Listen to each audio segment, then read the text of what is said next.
അത് 2021 തന്നെ ആവർത്തിക്കും ഒരു സംശയമാണ്. ചിലപ്പം പോയ 1-2 സീറ്റോ തിരിച്ചു പിടിക്കാനുള്ള ശ്രമത്തിലും കൂടിയാണ് ഞങ്ങൾ. ഇലക്ഷൻ ചൂടൊക്കെ അറിഞ്ഞ് കോഴിക്കോട് എത്തി. അപ്പോൾ കോഴിക്കോട്ടെ ചൂട് എന്തായാലും സാറിനേക്കാൾ നന്നായി പറയാൻ പറ്റുന്നവരില്ലല്ലോ. കേരളത്തിൽ LDFന് അനുകൂലമായ സാഹചര്യം ഉള്ളത്. അതിന് പല കാരണങ്ങളുണ്ട്.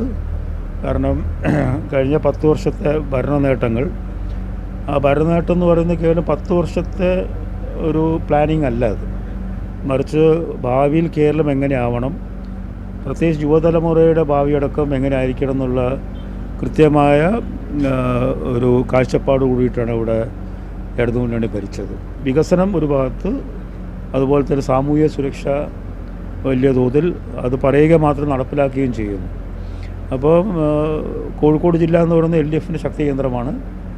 അത് 2021 തന്നെ ആവർത്തിക്കും ഒരു സംശയമാണ്. ചിലപ്പം പോയ 1-2 സീറ്റോ തിരിച്ചു പിടിക്കാനുള്ള ശ്രമത്തിലും കൂടിയാണ് ഞങ്ങൾ. RJDയെ സംബന്ധിച്ച് ഇത്തവണ 3 സീറ്റുകളിലും സാധാരണ മത്സരിക്കുന്ന പ്രമുഖ നേതാക്കളല്ല, പുതിയ സ്ഥാനാർത്ഥികളാണ്, യുവ സ്ഥാനാർത്ഥികളാണ് മത്സരിക്കുന്നത്. പുതിയ ആൾക്കാർക്ക് അവസരം കൊടുക്കണമല്ലോ. കാരണം കണ്ട മുഖങ്ങൾ തന്നെ എപ്പോഴും കണ്ടിട്ട് കാര്യമില്ല. അതുകൊണ്ട് ഞങ്ങൾക്കുള്ള പരിമിതമായ സീറ്റുകളിൽ പുതിയ ആൾക്കാർക്ക് അവസരം കൊടുക്കുക എന്നുള്ള നിലപാടാണ് ഞങ്ങൾ സ്വീകരിച്ചിട്ടുള്ളത്. മുന്നണി മാറിയേക്കും വാർത്തകളിലൊക്കെ ഇങ്ങനെ ഓരോ ദിവസവും മാധ്യമങ്ങളിൽ പല പല പല ചർച്ചകളായിരുന്നു. അത് സ്പെക്കുലേഷൻ ആയിരുന്നു. ഞാൻ പലതവണ അതിനെക്കുറിച്ചിട്ട് വ്യക്തത വരുത്തിയിട്ടും പിന്നീടും ഇതുപോലെ തന്നെ ചില മാധ്യമങ്ങൾ ആ രീതിയിലുള്ള വാർത്തകൾ നൽകിയിരുന്നു.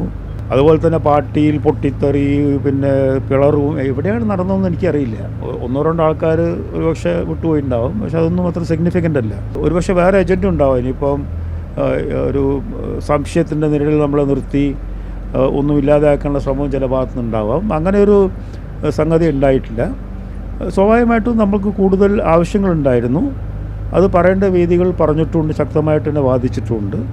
അതല്ലാതെ മുന്നണി മാറുന്ന കാര്യമൊന്നും ഒരിക്കലും എൻ്റെ മനസ്സിൽ വന്നിട്ടില്ല. എല്ലാ ആശംസകളും ഭാവുകങ്ങളും നേരുകയാണ്. Thank you.